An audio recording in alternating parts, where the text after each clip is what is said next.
Hello everyone, my name is Lisa and I'm the Viet vegan because I'm Viet and I'm vegan. Today we're going to be doing 3 super easy, delicious vegan desserts that you can make for the holidays just around the corner. Every time I've made them, people have gone bananas for it. All the recipes will be linked down below with the ingredients. They're all super delicious. Everyone will love them. You can bring them to any holiday party and people will be like, oh my god, that's vegan, that's crazy, no way. I've never done this kind of video before. Do you like these kind of videos? I feel like these videos are the ones that are like blowing up on vegan channels. Let's just get into the video.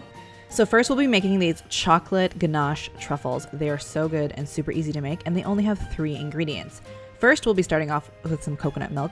I brought this to like almost a boil. I don't really know what to call it, but basically until it's like steaming, but it's not coming to a boil.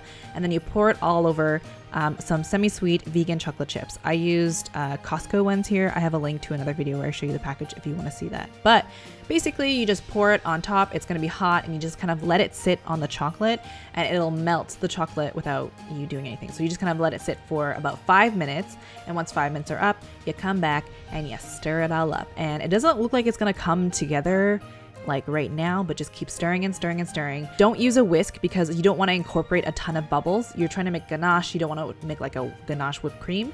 So just use a spatula and just work at it until you get it kind of swirling together.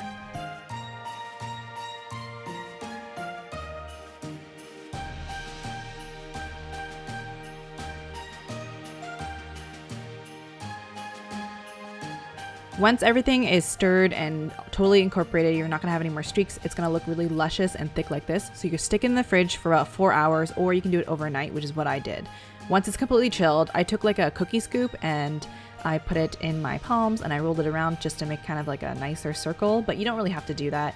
If you don't have a cookie scoop, you can just use 2 small teaspoons worth or about a scant tablespoon worth. Roll into a ball and you can kind of form it into a ball once it's in that coconut anyway. So you don't have to be too perfect about it. So in this part here, I just like plopped it in, like I didn't really care. And you just kind of like mold it into shape and just get the coconut to stick to it. So it's pretty easy to do. And once you're done, you're gonna have a ton of these super delicious truffles. The next things we're gonna make are these chocolate dipped Rice Krispie squares. They are so delicious and so easy, and all you need is a few ingredients. I've started off with some peppermint dandies here. You can use regular dandies or regular vegan marshmallows and add some peppermint extract. It's probably like a half teaspoon. You can just kind of taste it as you go. And then I've added some vegan basil, it's just vegan margarine. You could probably use coconut oil. I haven't tried it, but I imagine it would probably be the same. I've microwaved these for about 30 seconds at a time until they look really puffy and melty. Then I added some crispy rice cereal. This is not the Rice Krispie brand. This is like another brand that is gluten-free and doesn't use D3 or malt barley. And then I added a tiny bit of kosher salt just to bring out the flavors. And basically you just kind of mix everything together. You need to work kind of quickly because the marshmallows kind of set pretty quickly. But just keep stirring and stirring and make sure you get like all of the cereal. At this point, I kind of realized that I need a little bit more Rice Krispie cereal. So I added about another half cup and then I just kept mixing it in. If you like it really gooey, you can kind of keep it gooey that way. You can just use 6 cups, but I preferred it at 6.5 cups. So now I grabbed some parchment paper and I cut 4 slits in it so it would fit perfectly into my 8x8 inch pan.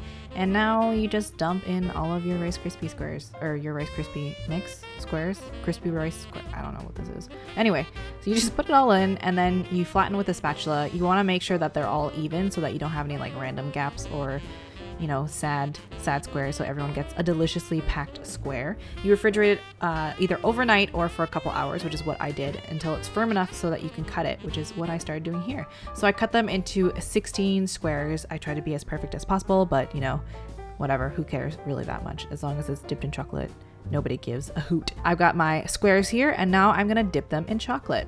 Normally when I dip things in chocolate, I dilute the chocolate with a tiny bit of coconut oil just to make it a little thinner and easier to work with, but Eddie didn't really like the way that it would like melt at room temperature when I made this last time, so I decided to try it without the coconut oil, and I wasn't really happy with it. It was really thick, it was kind of hard to work with, and it makes like a really thick like layer of chocolate, which some people might be okay with, but I just found it very hard to eat. I tried it again and I was like, maybe if I re-microwaved it, it would be easier to work with. It was a tiny bit easier, but it was still pretty thick.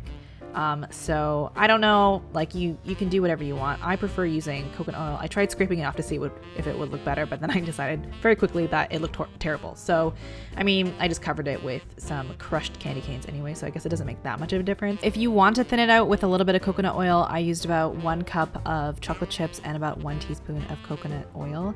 And this is kind of what I got in the end. It was actually really delicious. So the last thing we're gonna make are these super easy kind of turtles, but not really. They're super simple and they just use 3 ingredients. So first we're gonna start off with some medjool dates. These are kind of like juicier and thicker than like the normal deglet dates that you would get. And all you have to do is pit them. And once you've pitted about 12 of them, the recipe that I have, actually, I tend to make like 24. Basically you can make as many as you want depending on how many pecans you have. But basically you add in 3 pecans per turtle. I know that like turtles have like 4 legs and or arms, but you can't fit that many pecans in here. So 1 is supposed to be the head, and like the other 2 are supposed to be like the little back feet or whatever. And so you just keep doing this until you run out of dates and or pecans. You can make a bunch of these for a party, and like 1 date per person is usually good. Or I mean, people really like these, so you could even do like up to 3 dates per person, but depends on how many you want to make, honestly. Now you just drizzle on some chocolate. So like I said with the Rice Krispies, I normally use a thinned out version of just chocolate chips, but this was just straight up chocolate chips just melted. That's why it looks a little goopier or harder to work with. So if you want to use coconut oil to dilute it, go for it. I think it makes it easier and a little bit more pleasant to eat, in my opinion, but it depends on the person. So I just drizzled on just a little bit in the center, and this kind of acts like the glue to stick the pecans to the dates, as well as, you know, add the chocolatey turtle flavor. And once you've done all of this, you just stick it in the fridge until the chocolate sets. So about like 10 to 15 minutes, or I just do this overnight and I just have it for the next day. And you have some delicious vegan turtles that only take 3 ingredients and are pretty healthy as well. Those are the 3 recipes that you can make for the holidays. I hope you guys enjoyed them. The links will all be down below for you guys for the measurements, instructions, and all that jazz. It makes a lot of dessert. So just a fair warning, if you decide to make all of these like I did, because I'm nuts, you might have a ton in your fridge. But you know what? With the holidays just around the corner, I can just bring them along to the holiday parties and people will be happy. It would mean a lot to me if you guys give this video a like, a comment down below. Let me know what your favorite of these 3 desserts are, what you are most excited to try, and hit that subscribe button. And if you can, give this video a share, because I'm sure lots of people would love these kind of desserts. And like, they're not that bad for you. I mean, like, one is just like pure chocolate chips and coconut milk, and the other is like Rice Krispies squares and marshmallows. But the pecan, dates, and chocolate, like that's a pretty healthy treat. I make that like throughout the year, and that's like my I want a turtle kind of thing. So anyway, I hope you guys enjoyed this video. Thank you guys so much for watching, and I hope you guys have a delicious day. Bye!